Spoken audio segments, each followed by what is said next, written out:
is time for another Master Passive Income show. My name is Dustin Heiner, and I'm here to help you how to quit your job by investing in real estate rental properties so you never, ever have to work a job again.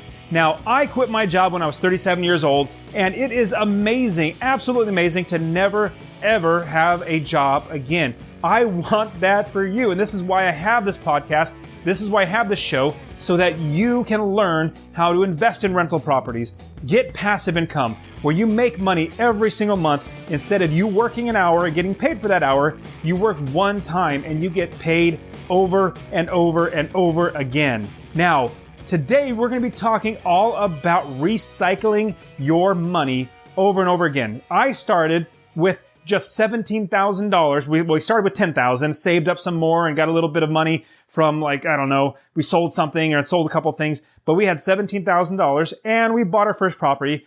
And then I recycled that money over and over and over again. Eventually now I have 30 plus properties. I quit my job after 9 years of investing in real estate, and I want to show you how to do that. So we're going to talk about recycling your money over and over and over again to build your business even better than it ever could be if you just did it by yourself without recycling that money. All right, guys, let's get into today's show where we talk about the B.R.R.R.R method, the B.R.R.R.R method. Let's get in there and start the show.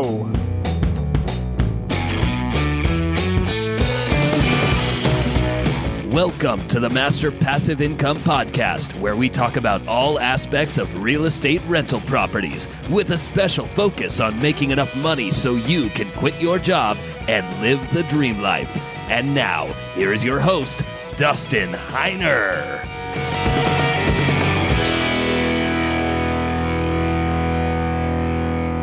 All right, now let's get in here. Let's start today's show. Now, I want to talk to you about something that happened with one of my students, and he is actually a fantastic guy. I love working with him, and I know he listens to the podcast. He'll probably listen to this at some time. But anyways, I want to share you a huge win that just happened. So he's buying a property. He's got a duplex. I walk him through the entire process. We work together, analyze the deal, make sure it's going to be a great property. Anyways, it comes down, it's a duplex, and he's going to be making about $400 a month, or give or take, every single month from this property. So here's what I really want to share with you. How I got him and helped him to save $5,000 toward buying that property. So the seller was asking $85,000 for this duplex. And even if you bought it for $85,000, he'd still be making $400 after all the expenses, after the mortgage payment, after the taxes, after the insurance, after everything.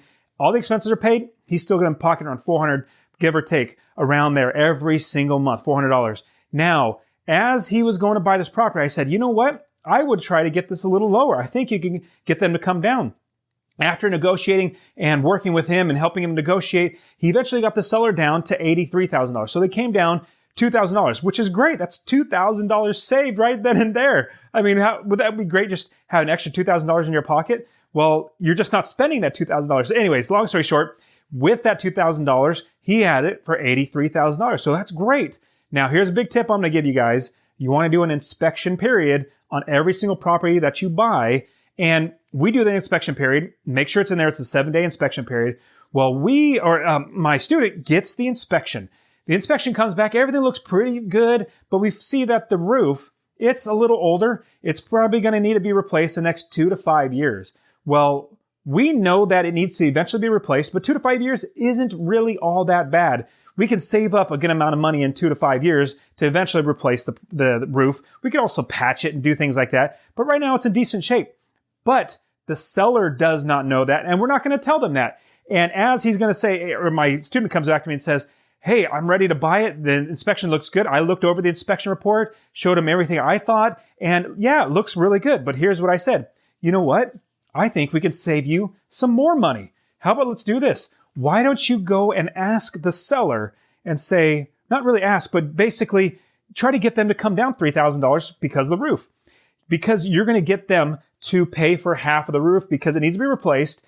Ask them if if it can be replaced. So my student comes back and says, and he words it in a way that it's more like asking, hey, would you please ask the seller if they would be okay with coming down $3,000 because of the repairs? And I said, no, you don't want to ask like that. You want to be more direct. You want to ask, basically instead of asking, would you please say, this is what we have. We found that the roof is going to need to be replaced relatively soon, and we know the cost it's going to be. We would like for the seller to lower we would like the seller to give us a credit of $3,000 to cover half of the cost of the repair and replacement of the roof. That's it. Just, we would like this, or we need this. You could be even straightforward. In order for us to proceed further, we need the seller to give us a $3,000 concession on the contract, basically give us a credit. Well, within 20, 30 minutes or maybe even an hour after he sent that in, the seller responded back, yes, yes, absolutely. We'll go ahead and give you that concession. So it went from $85,000 down to $83,000. And then working with me, we got him down to $80,000. We just saved him $5,000. And so this is a huge tip. And this is going to be just for you guys that listen to this podcast, a huge tip for you. You can always negotiate everything. I personally love negotiating and getting the price down because, you already have a no. Like if you don't ask, you already have a no. Like you're not going to get what you want. But if you ask, you very well could get what you want. The seller might have came back and said, well, we won't come down to $3,000. How about $1,500? We'll give you a $1,500 concession. Well, that's great. That's $1,500 that you didn't have, or it's in savings. So I want to give that to you. And I want to also show you how to invest in real estate, just like my other students. I want to give you my free course. I want you to text the word rental, RENTAL, to 33777. Rental to 33777. And I will send you personally. I get those emails. I literally do. They come in my email box. And I will get that free investor course sent over to you right away, and you'll be able to download that. You'll be able to get started. I want you to get started. I want you to change your life, just like all my other students, just like I have. I'm super blessed to be able to be here talking to you about this because I enjoy it. It's a lot of fun, and I want to show you how to do it. So again, text the word rental to 33777. Now, in today's show, we're going to be talking all about recycling that money that we have to invest. Now, a lot of people have different names for it or different ways to call it. One term is the B.R.R.R.R method. It's the buy, rehab, rent, refinance, and then repeat the process. That's basically, all those B.R.R.R.R. Buy, rehab, rent out the property, refinance and pull that cash back out and do it all over again. Repeat that entire process all over again. Now, I've done that so many, many times that I can't even count how many times. My students have done that so many times. You basically are recycling that money over and over and over again. And I want to show you how to do that. Now, today, we're going to be talking all about recycling that money with the B.R.R.R.R process. Once I go through this process, you're going to see how easy it is for you to do this exact same thing. So let me give you a little story of how I first found out this process, and really just did it myself. I didn't even think anything about it, like maybe making a process of it, but I've done it many, many times over. So when I started my rental property business, I bought my first property for $17,000 in cash. And really, really inexpensive or cheap property. It only rented for, I think it was $525 a month. But that was all the money that I had. And I didn't want to get a loan just because I didn't have the ability to get a loan. I didn't have the extra income to pay for the mortgage. So I wanted to buy a property that I can get cash really, really quickly. And this was in 2007, before the market crashed, before the banks stopped lending money. And so what I decided to do was spend $17,000 of my own money. Basically, it was all the money that my wife and I had to buy our first property. We bought our first property. It was a total of $17,000 in cash and fixed it up, got a renter in there and started renting it out. Now, shortly after, I thought, you know what? I don't have any more money, but I want to buy another property. All my money is tied up in this one property. So I started thinking to myself, how do I get access to this money and utilize it so I can buy another property? And so what I decided to do was call up every single bank that I could. It could be, big national banks or even local and community banks and credit unions. I started calling every single bank to ask them if I could take out equity from the property because I owned it cash. I owned it completely outright. There was no mortgage on it.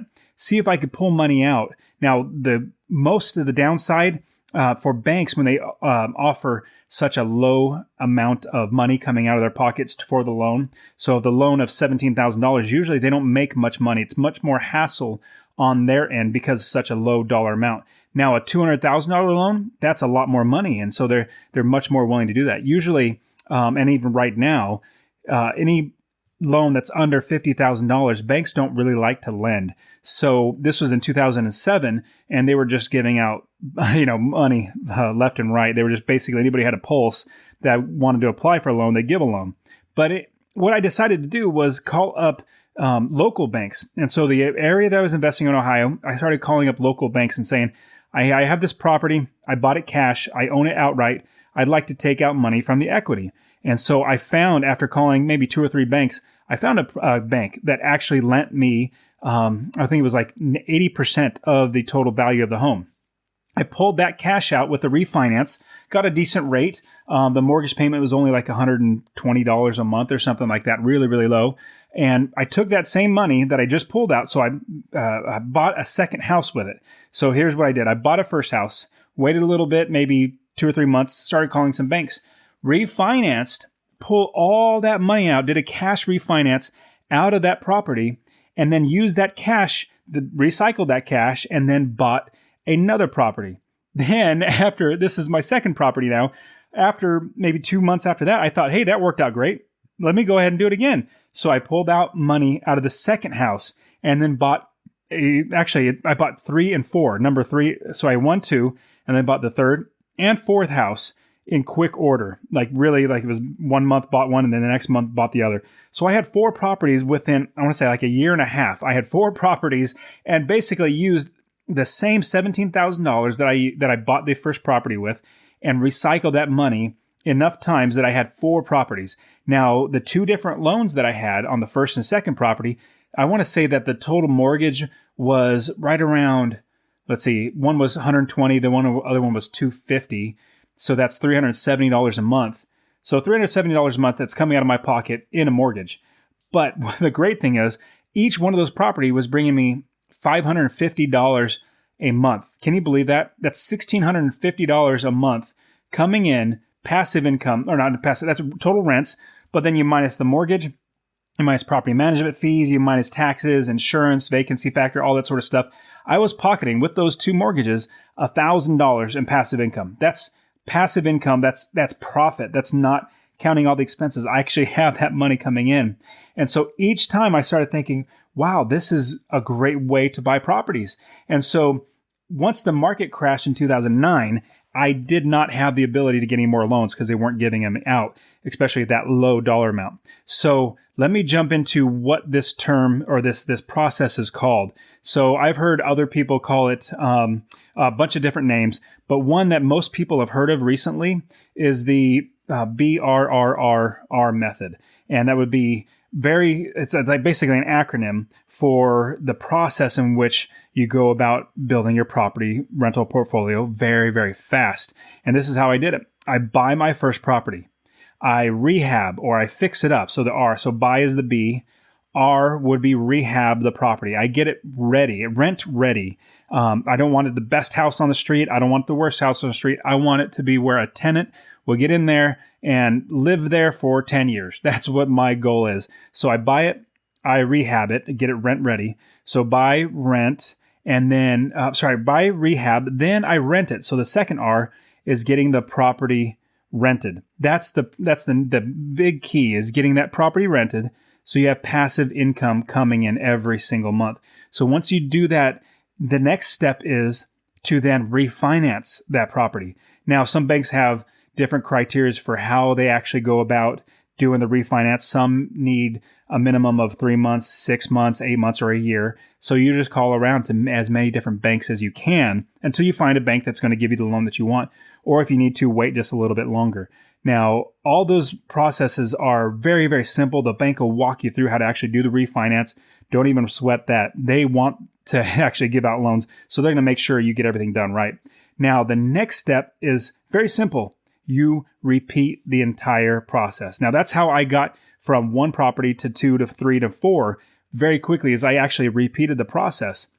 So when you're thinking about buying your first property, think about basically how much money you have, how much equity you're going to get. So let's say when you're buying a property, you have, I don't know, $10,000 to put down, $20,000, $5,000, whatever the amount is that you're going to put down. that doesn't really matter how much money you're putting down. What matters is the equity that you have in your property. So I'll give you two scenarios. First scenario, if you buy a home that you buy it at $100,000 and you fix it up and put $20,000 into it, so your total of $120,000 with a mortgage into the property, but the actual appraised value is $200,000. Well, there's $80,000 in equity in there that you can tap into. The banks will let you borrow 80% of that. That's $160,000. You can effectively pull out $40,000, if that makes sense. So $200,000 would be the appraised value.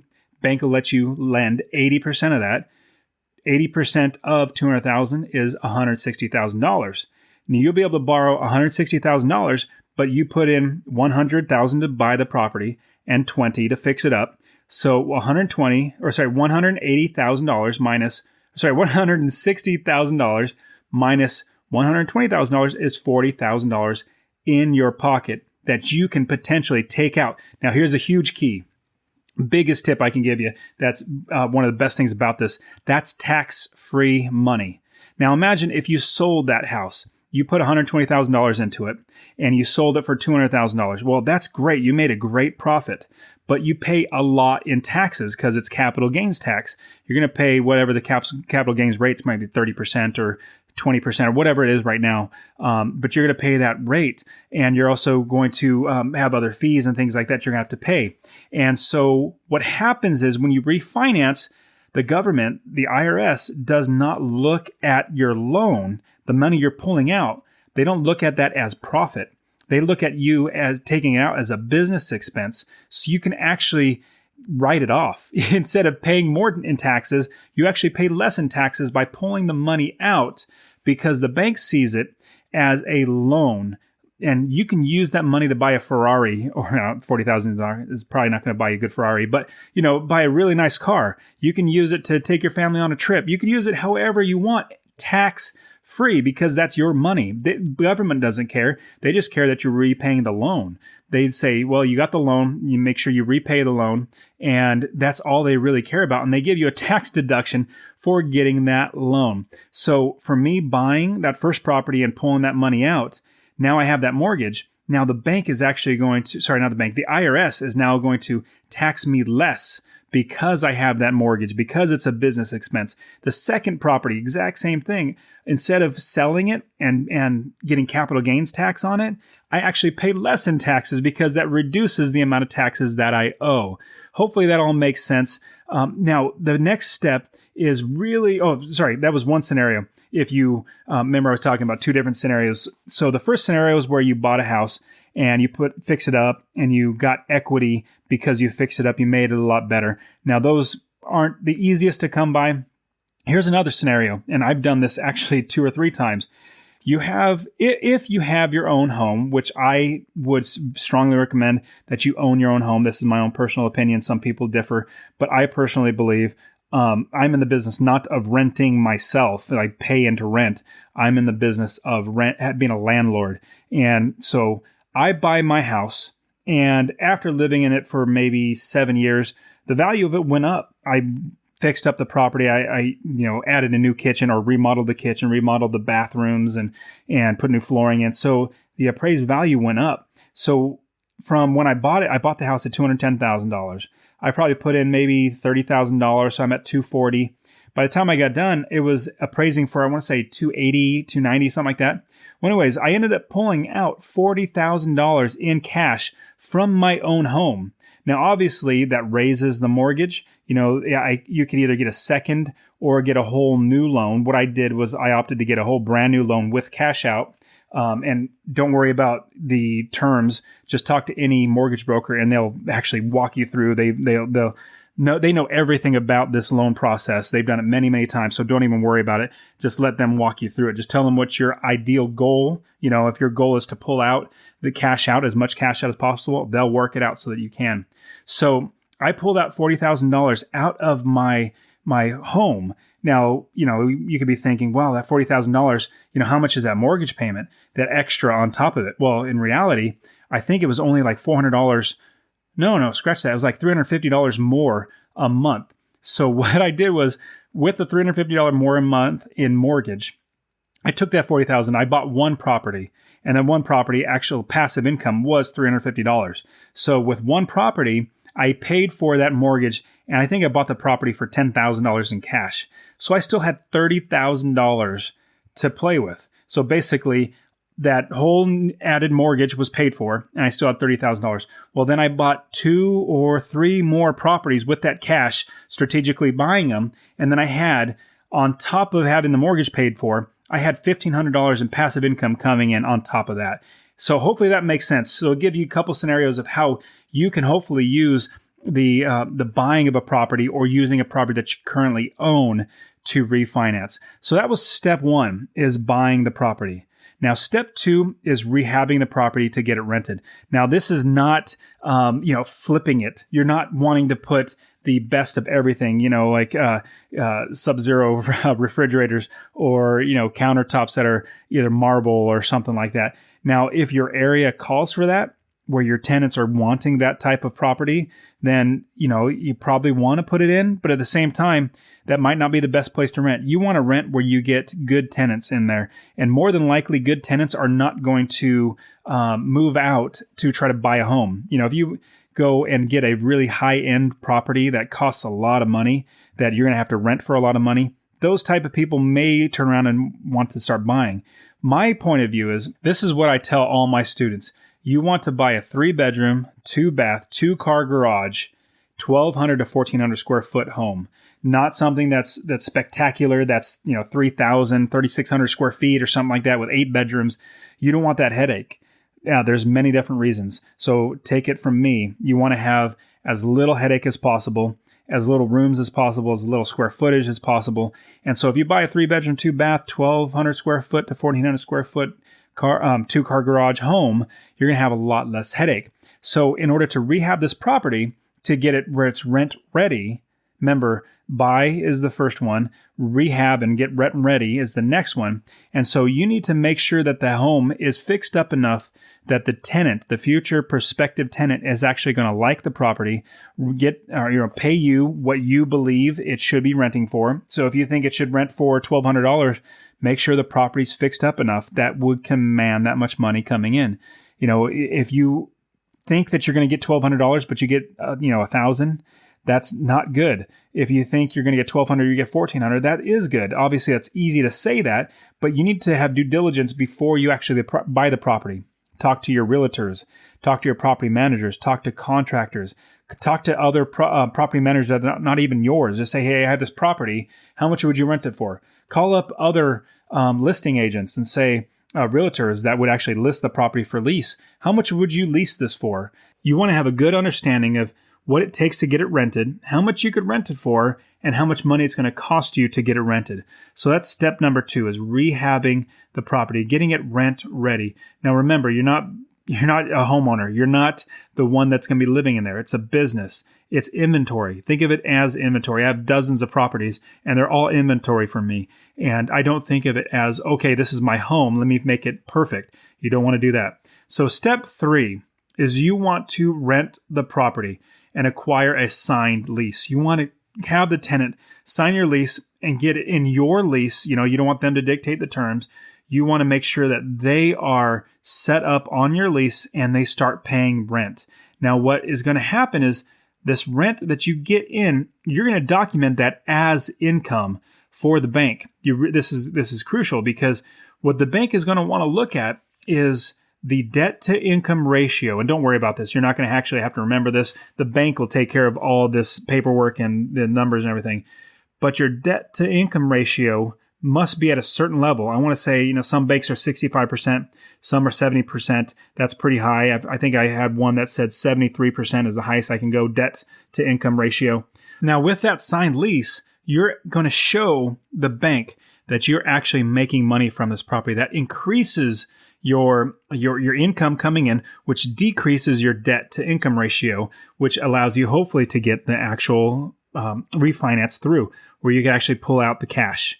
Now, what you want to do is you want to make sure that the property is ready to rent, get it rented, and then after the tenant's been in there for a couple months, so you have a signed lease. Now, it's not always necessary, but sometimes the mortgage broker may want to see the leases to make sure that the property is actually rented, because they want to verify that you actually have the income, unless you have it on your W-2s. Your W-2s are your IRS forms that you file every single year. And so what they do is they want to look at that you're verifying your income, that you're not just blowing smoke and saying, yes, I actually have a job, sir, but you don't have a job. You want to make sure that you say, yes, I have income and I can actually document the income. So I've had many mortgage brokers and banks ask for the leases. I'm like, sure, here you go. Here's the lease.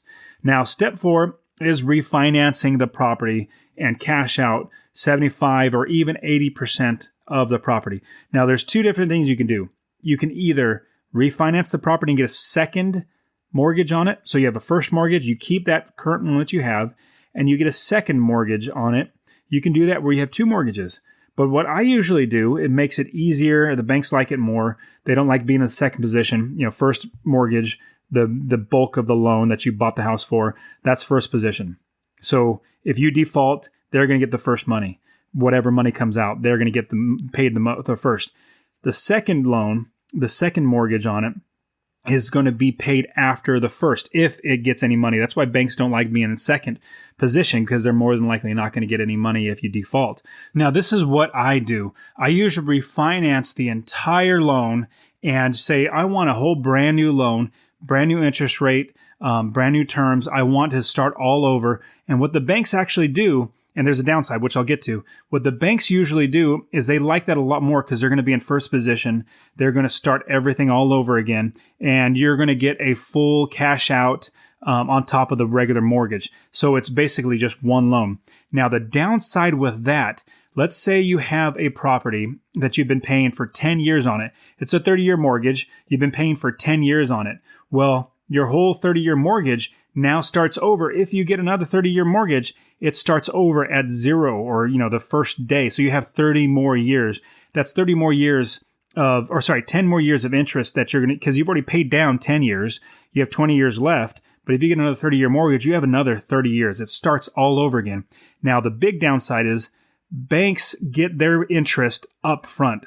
So your first mortgage payment, your very first mortgage payment out of the 30 years, you're paying like 90% going to interest and 10% going to principal. It's horrible. But it's a cost of doing business. You actually use that to make money. But here's what happens. Towards the end of the mortgage cycle, at the end of the 30 years, you're paying like 90% principal, 10% interest. And so by the time after, I think it was like year 15, they already have their money back that they lent out, and everything on top of that's gravy.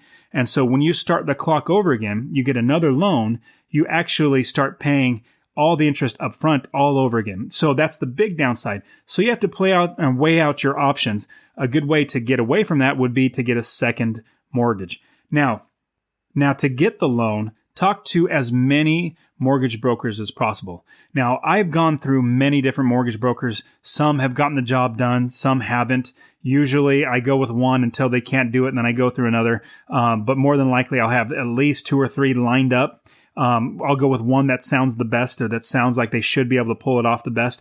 And if they can't do it, I stop it with them. I go with another one. And obviously, here's a quick tip.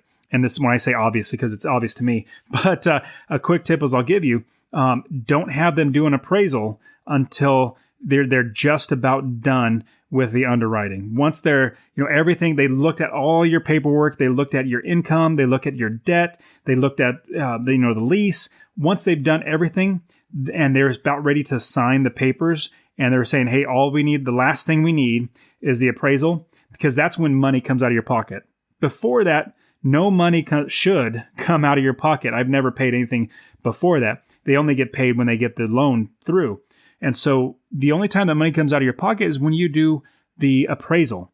Now, like I said, the tip I'm giving you is make sure you do not do the appraisal or pay for the appraisal, or even have them do it, but because they're going to reimburse you, or you're going to reimburse them later on. Don't have any appraisal done until you're just about ready to close. They say, hey, this is the very last thing, so wait until the very, very end. Now, in doing that, what you're going to do is you're going to have everything lined up beforehand. And if right in the middle they say, hey, we just can't do it, your debt to income, our investors don't like that, your debt to income, you have to stop what you're doing with them, go on to another mortgage broker, then hey, you don't have any money out of your pocket. Now, what's not going to be able to happen is more than likely the new bank is not going to take any appraisal that another bank has done. Now, some might. I'm not going to say it's never going to be possible, but it's very rare that a bank is going to say, yes, go ahead and give me the appraisal from a different appraiser. It can happen, but they usually frown upon that. They want their own appraiser. They want their own person sent out there to make sure it's appraised properly. So I would say have 2 or 3 lined up. Go with the best one. Only pay for the appraisal when you're right about ready to close. Then go ahead and pay for the appraisal, get the appraisal done, and then you can move on. All right, so remember, the B is to buy. Next is the R is to rehab the property. The next one is to rent the property. Then the next R is to refinance the property. The last R is to repeat the process. Now, mistakenly, I just did this the first time. I thought, hey, I just want to use my money all over again. And then I did it over and over again. And then I even bought a $150,000 house in Houston and refinanced it and pulled out all the money. So I bought it with cash, $150,000 in cash, and then pulled out all the money because after improving the property and fixing it up, I improved it to like $210,000 or $230,000 or whatever. But I literally pulled out all the money that I put into it. So I owned this property for $0 out of my pocket. Got a mortgage. Obviously, the tenant pays the mortgage, which is fantastic. And so all that money came back in my pocket, and I was able to buy even more properties. So I'm basically recycling my money over and over and over again. Imagine that. I started with $17,000. That was all the money I had. Now, I know that's a lot of money to a lot of people. I completely understand that. That was a lot of money to us when we first started.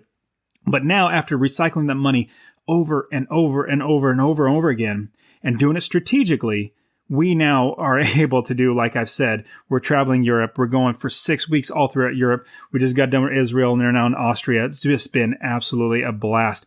Now, what I did was I sacrificed for 8 or 10 years of working hard at my job, buying more properties, sacrificing not going on vacations like this, to where now I don't have to have a job. Money comes in without me working, and I am able to do these sort of things like go on 6-week vacations because I have these rental properties working for me without me working. So that passive income comes in.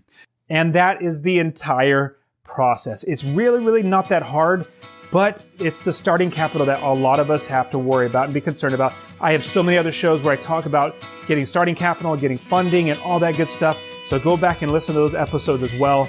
I even just recently did an episode talking about hard money, where that hard money you can get started with little to no money down and get that hard money, then transfer that into a refinance loan. That's a regular commercial loan consumer loan. It's basically a 30-year mortgage. You can actually do that. So there are many ways to get started, but just get started investing. So again, text the word rental to 33777.